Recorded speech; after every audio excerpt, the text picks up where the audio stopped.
Juan Kapitulo 6, versikulo 35. Si Jesus miingon kanila, "Ako mao ang pan nga naghatag sa kinabuhi. Ang muari kanako dili nagayod gutomon, ug ang mutuo kanako dili nagayod uhawon." Ang mga puno Pan sa kinabuhi. maglikon unta sa mong pagtuo o gagaka kami sa pagtuman sa imong mahal nga kasuguan. Numana kaninyo. Sa ito sa Ebanghelyo, sumala ni San Lucas. Si Jesus miingon siya mga tinunan. Timan kini. Kung hibalo pa ang tagbalay kanus amo abot ang kawatan, di gayud siya mutugot nga lungkabon sa kawatan ng iyang balay. Busa ka mo usab kinahanglan mangandam, kaya anak sa tao moabot sa takna nga wala ninyo gyud paabuta. Di miingon si Pedro, Ginoo, nagsugilon ka ba ni ining sa bingaya alang ka namo lamang? O gitumong mo ba kini alang sa tanan? Ginoo mitubag, kisa ba di ay ang buutan maalamon nga sulugoon? Siya ang tugyanan sa agalon pagdumala sa panimalay o paghatag sa ubang mga sulugoon sa ilang pahat sa kalanon sa husto nga panahon. Bulahan kadtong sulugoon nga nagaplagan sa agalon nga nagtuman ni ini sa pagpuuli niya. Sultihan ko kamo, agalon maghimo ni atong maong sulugoon nga tinugyanan sa tanan niyang katigayunan. Apan kadtong mga sulugoon nga moingon siyang kaugalingon, dugay pa moabot ang akong agalon nga magsugod siya og pamunal sa kauban niya mga sulugoon, lalaki ug babae, og magpalabi sa kaon og inom o maghubog-hubog ug unya mahibalik ang agalon usa ni ana kaadlaw nga ang sulugoon wala magpaabot kaniya. Ug sa panahon nga wala siya mahibalo, tagod-tagoron sigud siyang agalon o payagumon sa gidangatan sa ubang ligoy nga mga sulugoon. Ang sulugoon na sayod unsa abot ipabuhat sa kaniya sa iyang agalon, pandili mag-andam ug dili magtuman sa pabuhat, silutan ug daghang latos. Ang sulugoon nga wala masayod unsa ang gusto siyang agalon ug makabuhat og butang nga tungod niini angay siyang latuson, silutan ug diriyot nga mga latos. Ang tao ang gihatagag daghan paninglag daghan. Ang gihatagag daghan pagayod panlanginan usab og mas daghan pa.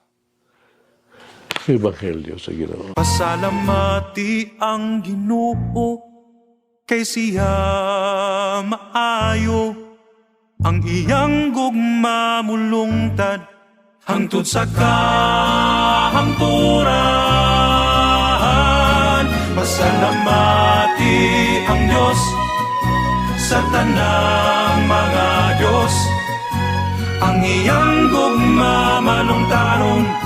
Pasalamati ang Ginoo sa mga Ginoo, ang iyang gugma malungtaron.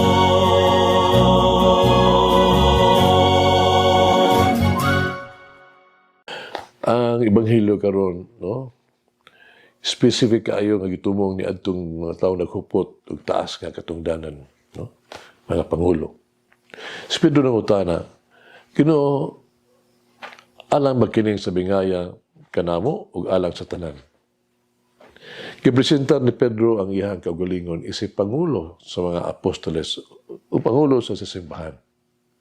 Gusto ni Jesus nga siya ug kadtong nagbaton og taas nga pagpangulo sa simbahan, mabuhat og duha ka butang. Una, aron maandam kanunay ready sila kanunay. Kinahanglan nga kanunay kitang alerto. Kaysa oras nga wala nato damha, mahabot ang anak sa tao. Ang pagkaandam nagpasabot, kung mga tinud-anon ta sa tanan, natong katungdanan sa atong mga responsibilidad. Wala tay pasagdan, wala kinahanglan, nga wala tay mahimo ang pag-andam o ang pagkugi o pagbinuotan. Kinahanglan nga dili kita mag-abuso sa mga tao o sobras paggamit sa tuang mga posisyon. Dili angay usika na tuang higayunan. Ato mga buhat, dili angay itong pasagdan. Ato ang autoridad, kinahanglan dili gamiton sa sayop nga paagi. Magbuhat kita og mga butang. Let us perform, let us produce. Ikaduha, mahimo tang responsable. Nagpasabot kini sa mga tinun-anon sa tuang gihatag nga mga sa atong buluhaton nga gihatag kanato. Atong gituman ang gipaabot kanato. Expected of us. Gituman nato ang gipangayo kanato. Walay usa nga angay natong pasagdan. Walay bisan kinsa nga angay baliwala. Kinahanglan natong atimanon pag-ayo katong gipiyal sa tong pag-atiman. Hatagan kita ang otoridad o gahom. Adunay mga tao na ubos kanato. Apan kipahinumduman kita ni Jesus nga dili kita magpakahari-hari kanila. Sa sakwahi, kinahanglan kitang matinud-anon o responsable nga mga pinialan. Kinahanglan kitang magmaalamon, magpailubon nga magwilantay kanila. Kinahanglan natong tumano ng ato ang mga buluhaton sa matinud-anon yun. Kinahanglan patas ug walay ug may kaluoy ta sa tuang pagtagad sa mga tao. Kaya natong tagdon ang mga butang sa responsable yun. Ang serious kita. Ang huyang, dili ang natong pahimuslan. Ang makatungdanan, dili ang natong itong paminus-minusan. No? Ang mga atong buhat, ubra, di dapat dato palabyon yun. O sa kwahe, kinahanglan kitang maningkamot paugdugang. Kinahanglan nga kita magtrabaho ugdugang. Kinahanglan natong atubangon ang ato ang mga tao o ato ang trabaho uban sa pag-amping o pagsalig. San Pedro, sa iyang unang sulat, nag-ahwag ka na to. Bantayi ang panon sa Diyos, diya sa inyong tiniwala. Sa pagbantay, dili pinaagis pagpugos kundi sa kabubuton sumala sa kabubuton sa Diyos. Dili alang sa kaulaw na pagpahimulos kundi sa matigkuhaon kita. Ayaw kini, dili kita maghari-hari sa mga itugyan sa Ginoo kanato apan mahimo kita ang panag-ingnan alang kanila. Usa ka lalaki mibati sa katawang bati kaluoy alang sa usa ka bata. Siya adunay mibati siya akong kaluoy ba kay ang bata murag ito itong nawala. Murag ito makaluluoy kayo. Buta ang bata buta. Dili siya makakita sa katahom sa kalibutan, sa katahom sa bulan kagabi sa kagabion.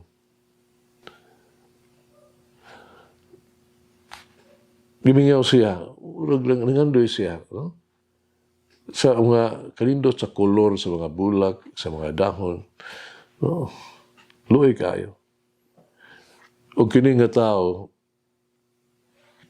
usa ka kompositor, nagtinguha, naluoy ka niya. Nagtinguha na makita niya ang katahom sa tibuok gabi. Gusto niya nga mabati niya ang the romance sa gitawag to the beauty of the ang kahayag sa bulan. Mao ang gibuhat ni tawhana. Dadasig siya pag-compose o usa ka musika, usa ka awit. Diin sa ingon ang usa ka tahom kayo nga piece of music na himong obra maestra. Masterpiece. O ang kining kompositor way lain kundi si Ludwig van Beethoven. o ang piraso sa musika, masterpiece, mao ang labing nindot kayong The Moonlight Sonata of the World sa kalibutan.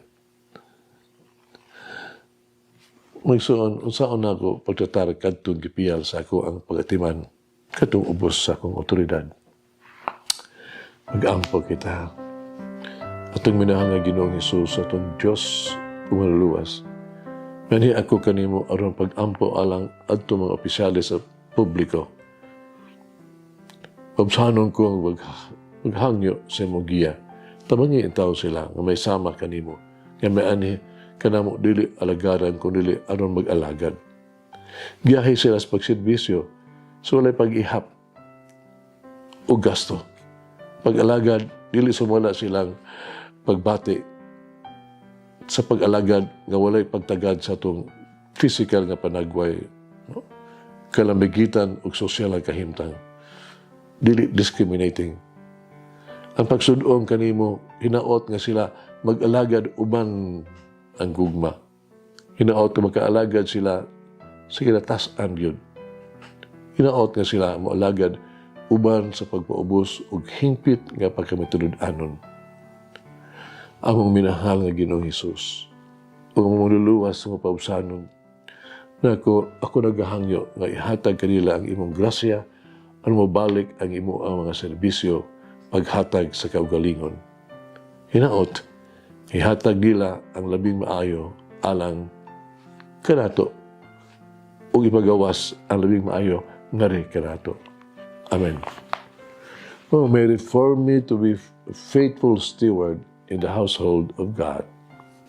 Malangin ang Diyos magagahom sa tanan, Ama, Anak, Espiritu Santo. Amen. May the Lord of the divine mercy bless us all, heal us from all diseases and suffering. Ayun unta niya kita, tanang mga sakit na to sa lawas, o sa kalag, body and soul. In the name of the Father, the Son, and of the Holy Spirit. Jesus, I trust in you. Amen. Whoever eats the bread of life will never hunger, says the Lord. Kay galaan inyong nabati ang pagpaambit ug hamubong pamalandong sa pulong sa Dios pinaagi sa tulumanon. Pan sa kinabuhi nga gidumala ni Monsignor Daddy Selva. Hangtod na usab sa sunod higayon, daghang salamat.